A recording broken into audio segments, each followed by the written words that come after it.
सद्गुरुदेव भगवान की जय।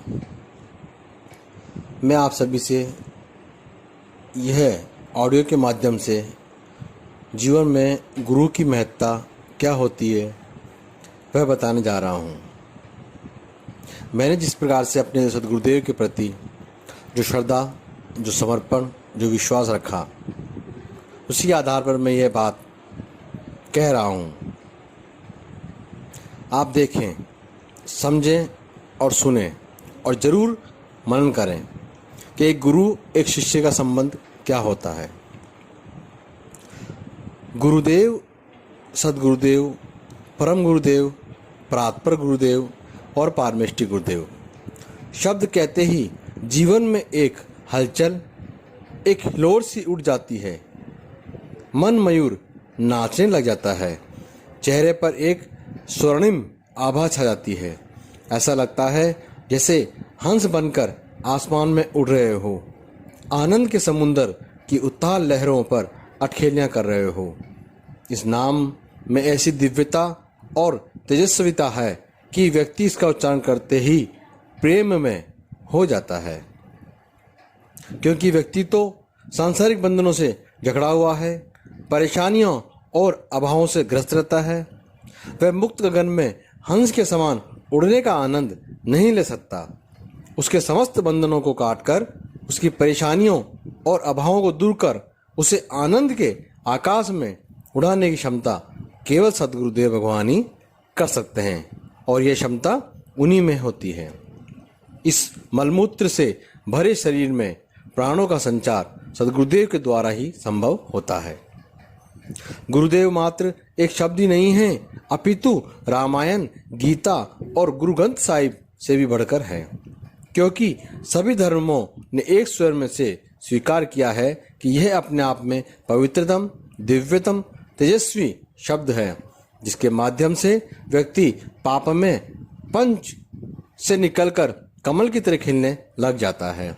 वे अत्यंत सौभाग्यशाली है जिनके जीवन में तेजस्वी, चेतनायुक्त, जीवंत, जागृत गुरु प्राप्त होते हैं, क्योंकि जीवंत जागृत गुरु ही चेतना प्रदान कर सकते हैं, सन्मार्ग पर गतिशील हो सकते हैं, साधनाओं के द्वारा लक्ष्य की ओर गतिशील करते ही हैं, और एक कंकर को भी हिमालयवत बना देते हैं, एक बूंद को समुद्रवत बना देते हैं, एक मामूली से व्यक्ति को युग पुरुष बना देते हैं।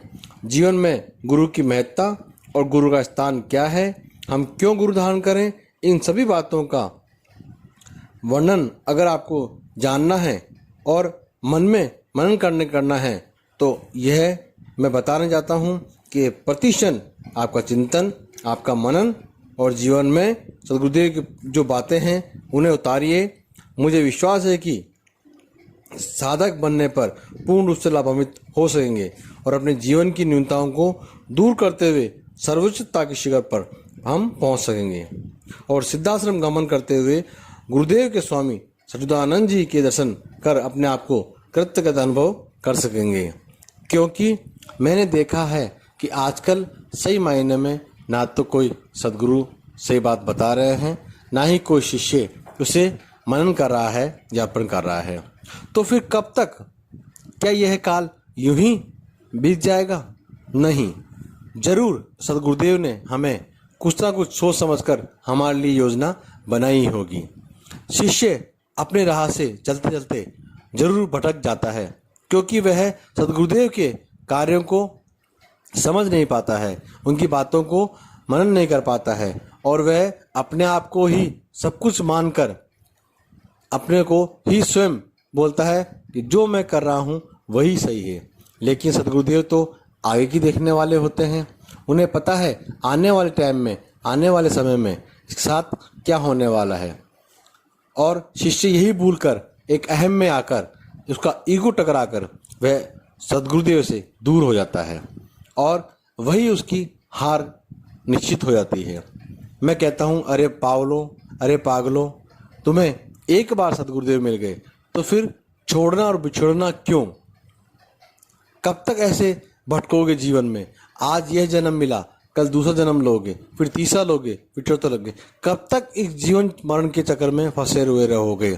कब तक इन ग्रस्तों में जी जंजाल ला के बैठे रहोगे? थोड़े से टुकड़ों के लिए अपने जीवन को नष्ट मत करो। साधना ही जीवन है, जीवन ही साधना है।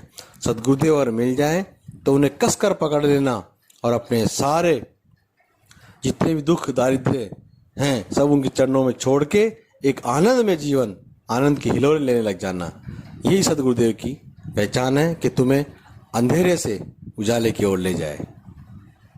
जय सद्गुरुदेव भगवान की।